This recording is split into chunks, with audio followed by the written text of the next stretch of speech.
Hola, buenos días, buenas tardes. Bienvenidos a Nútrete. Hoy vamos a contar con una invitada especial, se llama Marí y es psicóloga, terapeuta, experta en psicología transpersonal y humanista. Además vamos a hablar del ego y vamos a profundizar un poquito, que creo que a todos nos va a venir bastante bien para identificar ciertos patrones. Así que nada, sin más preámbulo, nada, bienvenida Marí. Muy gracias, Yolanda. Muchas gracias por invitarme a este espacio, a tu espacio. Bueno, hablemos entonces del ego, ¿no? Y de los miedos. Uh-huh. Bueno, en primer lugar, a mí me gustaría comentar algo respecto a los miedos, que digamos que es una condición importante que está ocurriendo, y es que se está como denigrando, se está acablando mucho el tema del ego y de los miedos. Es cierto que, como ya iré explicando dentro de un ratito, que los miedos nos aleja del contacto, del estar en amor con uno mismo. Pero no me gusta, digamos, estar continuamente atacando o separando las dificultades que se nos va presentando. Es decir, el miedo realmente surge del tallo encefálico, ¿vale? Lo que es el cerebro reptiliano, y sirve como una respuesta instintiva frente a los peligros, todo lo que tenga que ver con peligro de integridad física. Entonces, nos paraliza cuando tenemos un depredador cercano y para no ser visto, o nos lleva a las piernas una cantidad de sangre para poder correr o saltar de forma inhabitual. Uh-huh. Eso sería la primera función que tiene el miedo para el ser humano, como respuesta a protección de integridad física. Uh-huh. ¿Qué ocurre? Ocurre que en función del código moral, en función de lo sociocultural, en función de las vivencias que hayamos podido tener tanto desde el nacimiento, desde la barriga de mamá, tanto también respecto a la línea ancestral, tanto a nivel de alma también, que podemos traer algún tipo de impronta que da lugar a ciertos miedos, serían un poco los tres factores que tenemos a nivel de alma, a nivel de corriente ancestral y respecto a lo que hemos estado experimentando desde el vientre materno. Va a dar lugar a toda una serie de miedos que son mentales, que son debido a unas huellas que nos han dejado ciertas experiencias, y eso es lo que nos va a ir condicionando. El ego es una parte intrínseca al humano, es sencillamente, digamos, el cómputo de toda una serie de patrones de comportamiento, de conducta, de creencia, y es como la manera que tenemos desde muy pequeño para ir sobreviviendo a lo que vamos experimentando, sobreviviendo, es decir, sintiéndonos como lo más protegido, mi forma de sentirme protegida, ¿vale? Y el ego no es que sea ni bueno ni malo. El ego sencillamente, por lo tanto, es un mecanismo también de poder sobrevivir, que cuando vamos creciendo nos vamos dando cuenta que se convierte en una cárcel, en una cárcel psicoemocionalmente hablando. ¿Por qué? Porque me impide vivir en confianza, con libertad, en amor conmigo y con la vida, con los demás. Es lo que, por lo tanto, me interrumpe el fluir natural de mi propio ser. Por lo tanto, sí que es un tema, digamos, el ego de autoconocimiento esencial. Pero sin estar como juzgándolo continuamente. Nos ha servido. Llega un momento en que ya nos condiciona, nos limita, es cierto, pero desde el momento que empezamos a rechazar el ego, a criticarlo, a juzgarlo, es muchísimo más difícil acogerlo, escucharlo, comprendernos y poder ir resolviendo lo que nos está mostrando. El miedo es un poco también un examinador. Nos examina donde a través de las vivencias que vamos teniendo en la vida, nos va diciendo qué queda aún en mí por soltar, deshacer, desapegarme, ¿vale? He empezado así porque últimamente hay muchísimo, he escuchado en varios lugares como todo se va, digamos, todo se puede convertir en una doble,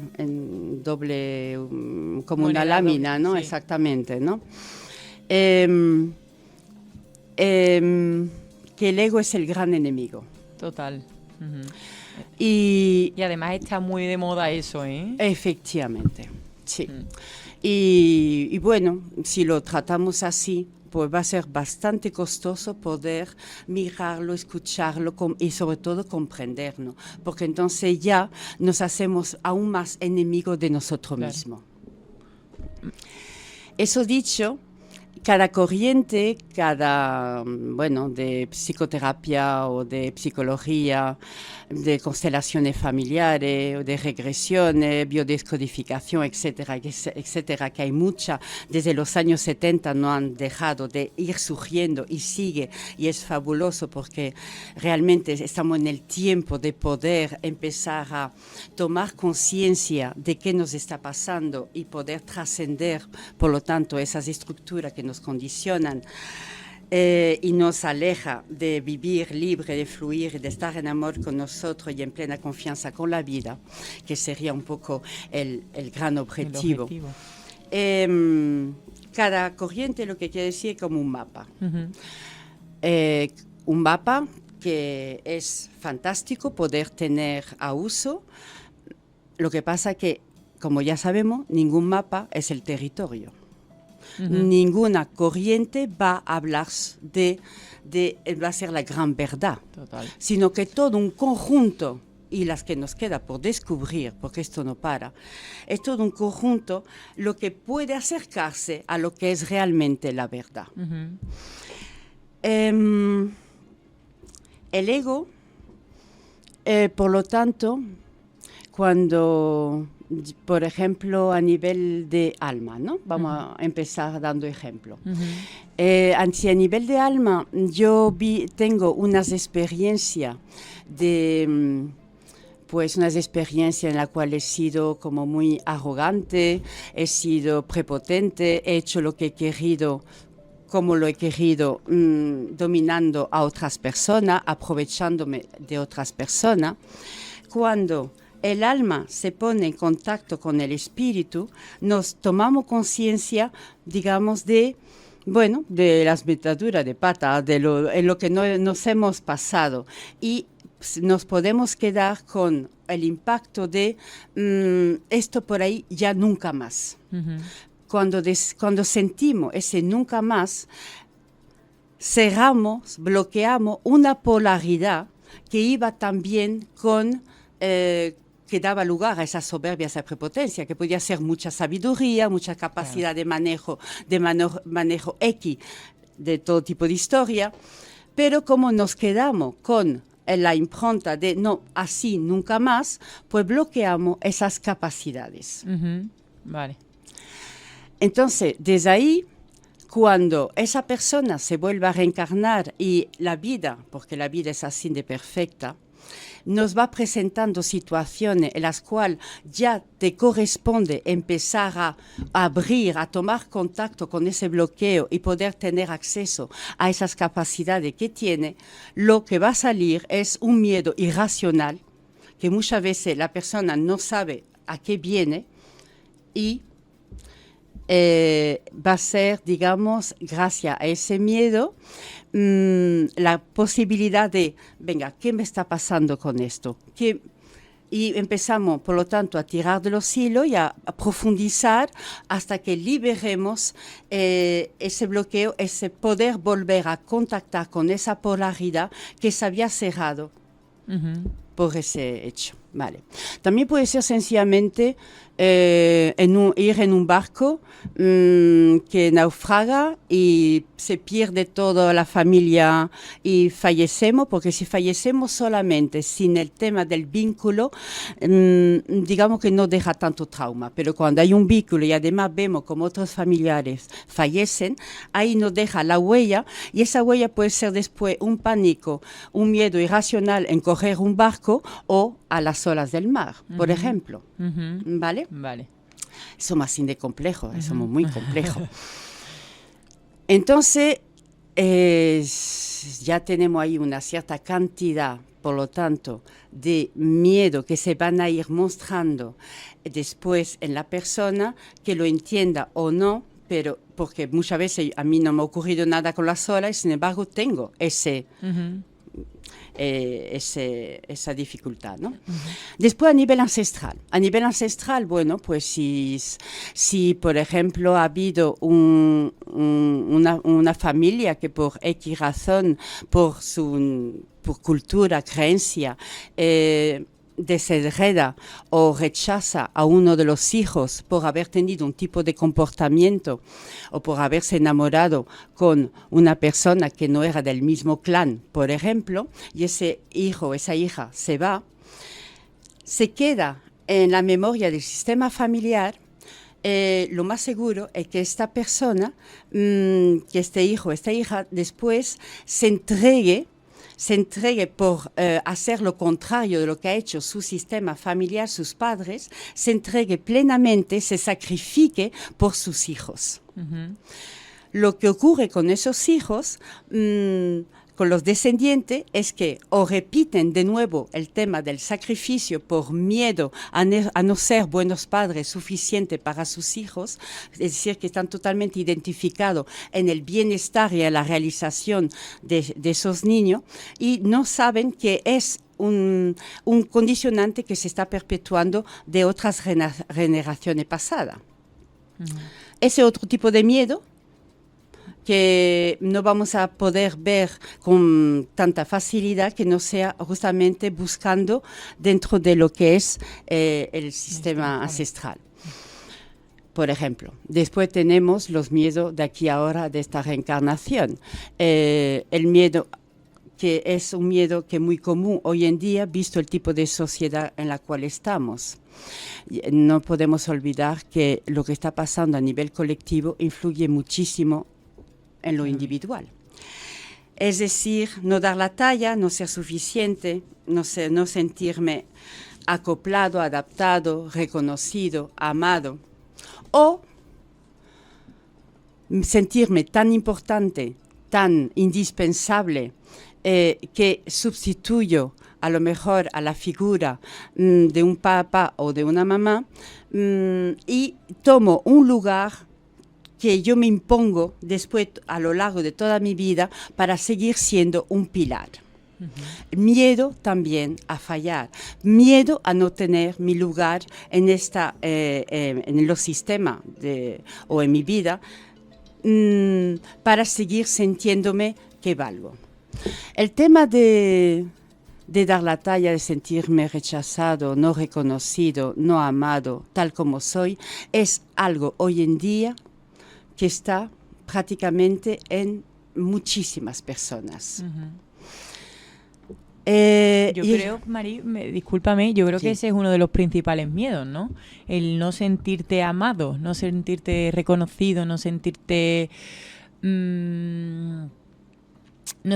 perteneciente, que al final yo creo que la necesidad de sentirte perteneciente es por sentirte precisamente amado.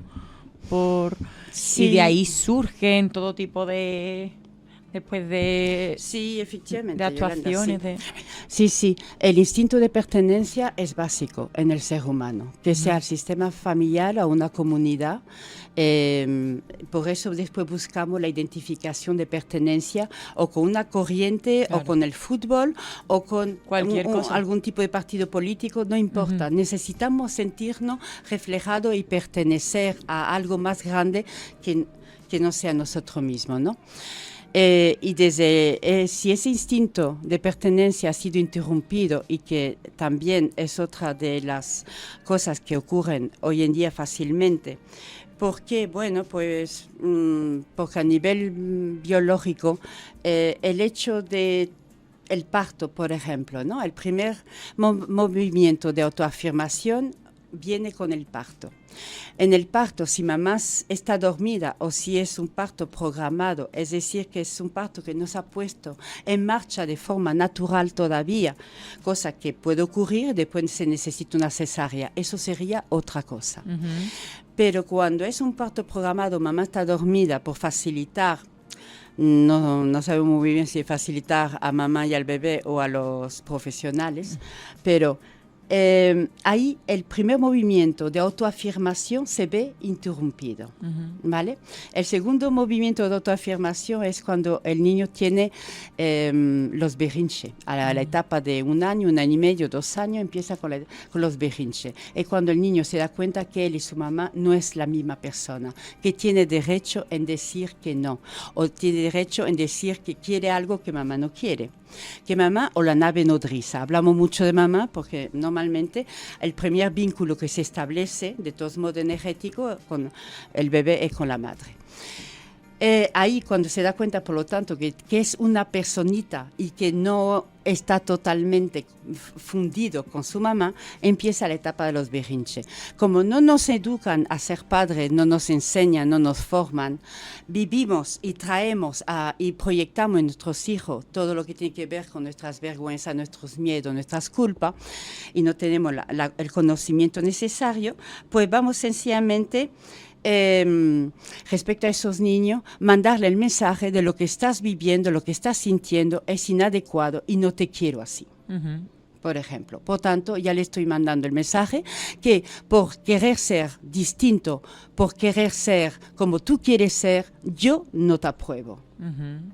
Ya está, ya empezamos. Ya está, efectivamente, ya empezamos con, por tanto, ese segundo movimiento de autoafirmación, disculpa, ya bloqueado. Y el tercero es la adolescencia. La adolescencia viene a indicarnos que vamos saliendo, por tanto, de ese contacto del niño, de esa infancia, y la adolescencia, la infancia es lo femenino y lo masculino tiene que ver con la adolescencia. Es decir, que me quiero probar, me quiero conocer, quiero ir hacia afuera, me quiero reconocer en los grupos. Mis padres los quiero dejar atrás, quiero dejar de verlos. Y quiero ir comprobando, reconociéndome en lo exterior, en los grupos externos. ¿Qué ocurre? Bueno, pues uno de la sintomología, hay 3 tipos de adolescentes bloqueados. Uno de ellos es que ni conecto con esa necesidad de buscarme hacia afuera, ni conecto con la rebeldía, ni conecto con, cuando me vienen unos padres, tengo un niño, una niña que son estudiosos, no salen, tienen siempre el cuarto limpio. Para mí es una primera clara evidencia de que algo no va bien en este sistema familiar. Uh-huh. ¿Vale? Ese tipo de adolescente o en algún momento entrará en crisis en su vida de adulto o, se queda ahí, digamos, desconectado de realmente de lo que quiere ser. Y eso ocurre porque ya está llevando un peso, una carga bastante potente de su sistema familiar. Uh-huh. El segundo caso de adolescente, digamos, desequilibrado, es que sí conecto con esa adolescencia, tengo ganas de probar, tengo ganas de irme, pero no soy capaz de confrontar a mis padres. Uh-huh. No soy capaz de rebelarme. ¿Por qué? Porque ya tengo un sentimiento de culpa o ya estoy cargando con los han hecho todo para mí, hacen lo que pueden. Entonces me siento ya responsable de digamos, del bienestar de mis padres. Uh-huh. Entonces empiezo a mentir, porque como tengo que darle salida a esa adolescencia que ve hormonal, que es tan potente, pues en lugar, sí, me voy a la biblioteca a estudiar, y empiezo a mentir. Cuando los padres me vienen diciendo que tiene un adolescente muy mentiroso, ¿vale? No es que ese pobre niño o esa pobre niña tenga algún defecto, no, es que ya está cargando con algo que no le corresponde y hace lo que puede. Para sacarlo. Exactamente. Y después tenemos el tercer caso, que es uno de los casos más duros seguramente, también, aunque todos son incómodos. Es que desprecio a mi sistema familiar, desprecio a esos padres, no quiero tener nada que ver con ellos.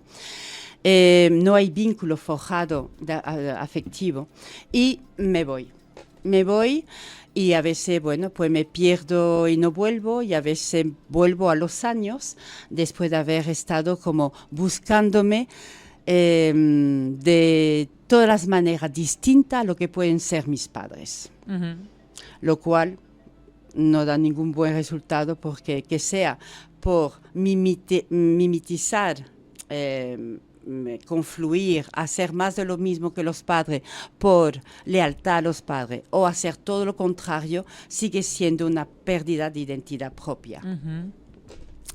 Y el tercer movimiento de autoafirmación, que tiene que ver, por tanto, con la época adolescente, pues tiene mucho que ver, evidentemente, con todo lo que he vivido hasta ese momento. Es un resultado de...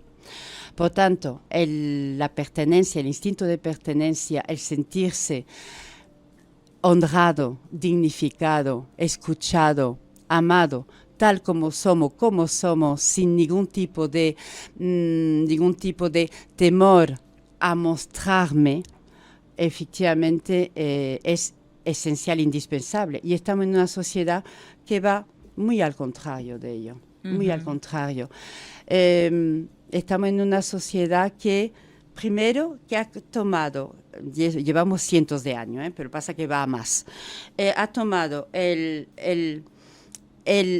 recortar todas las personas por el mismo patrón, desde la escuela, desde la guardería, desde las escuelas infantiles. No se le escucha a cada niño con la propia necesidad, la propia cosas esencial que puede traer, ¿no? Sino, bueno, todos, las escuelas ahora mismo, bueno, pues las escuelas lo que hacen es llenar la mente de un montón de información que sirve relativamente poco, y no se da, por ejemplo, justamente lo que es el contacto con más allá la gestión de las emociones, por ejemplo. Lo que somos, lo que nos ayuda a conectar. Efectivamente, ¿vale? Entonces, bueno, pues visto la influencia social y visto ya los cientos de años que llevamos con este tipo de condicionamiento y de creencia, de estructura, de comportamiento, etcétera, bueno, pues en este momento está todo como muy caótico, moviéndose mucho. Como conclusión, podríamos decir un poquito, como nos quedan 5 minutitos para ir concluyendo este tema, que me parece súper interesante, pero es también súper extenso. Yo creo que podríamos hacer un montón de episodios con este tema, simplemente. Al final, el ego simplemente nos está dando información sobre algo que nos hace falta trabajar, o sea que el evitarlo, como está tan de moda ahora, lo que hemos comentado, al final lo que está reforzando o agrandando algo que tarde o temprano va a volver a salir, porque tiene que ser resuelto, ¿no? Sí, sobre todo cuando no estamos bien, nuestra piel, cuando no estamos viviendo lo que queremos vivir, cuando empezamos a sentir algún tipo de angustia, de ansiedad, que entramos en crisis, una depresión, ahí es cuando necesitamos empezar a revisar realmente cómo está formulada mi estructura de creencia, qué tipo de polaridades tengo bloqueadas, qué me pasa, de ahí el camino del autoconocimiento, ¿no? Y no evadirse a lo mejor tan fácilmente con cosas que están muy de moda, y que todo es válido y todo es correcto, mientras que tengamos en cuenta también de la mirada compasiva y de autoconocimiento, porque el tema de los retiros, el tema de la meditación, todo lo que nos nos ofrece también un poco todo ese abanico de tantos recursos que tenemos ahora, también nos distrae, también nos extraviamos. Y lo único que hace es, digamos, sustituir o rellenar el ego anterior con un ego, digamos, que lo que llamamos espiritual, que no tiene nada de espiritual. Nada que ver con eso. Vale, el ego espiritual no lo vamos a quedar, porque eso creo que puede ser un episodio muy interesante. Vale. Pues muchísimas gracias, Marí, por el día de hoy, bueno, por el ratito de hoy. Yo creo que esto va a hacer, también va a abrir activar muchas cositas, Muy seguramente. Gracias a ¿Cómo ti. te podrían contactar? Bueno, yo funciono mucho el boca a boca. Vale. Por tanto, de forma particular a mi número privado. Vale, pues entonces sencillamente. que me pregunten a mí también, Sí, ¿no? claro. Vale, bueno, ya sabéis que mi Instagram es @YolandaVegaNut de nutrición y ahí podéis contactar conmigo. Y Sí. bueno, Gracias. nada, espero que os haya gustado el episodio de hoy. La verdad es que creo que es un tema muy interesante en el que todos deberíamos de poner un poquito de conciencia, porque al final esto dirige nuestra vida sin darnos cuenta, y intentaremos dar un poquito más de información, porque yo creo que esto es muy muy muy interesante y simplemente tomando conciencia podemos empezar a hacer cambios. Cierto, efectivamente. Sí. Pues Muchas bienvenida, gracias. muchas gracias y A espero ti, Yolanda. que hagamos otra cosita juntas. Eso espero. Chao.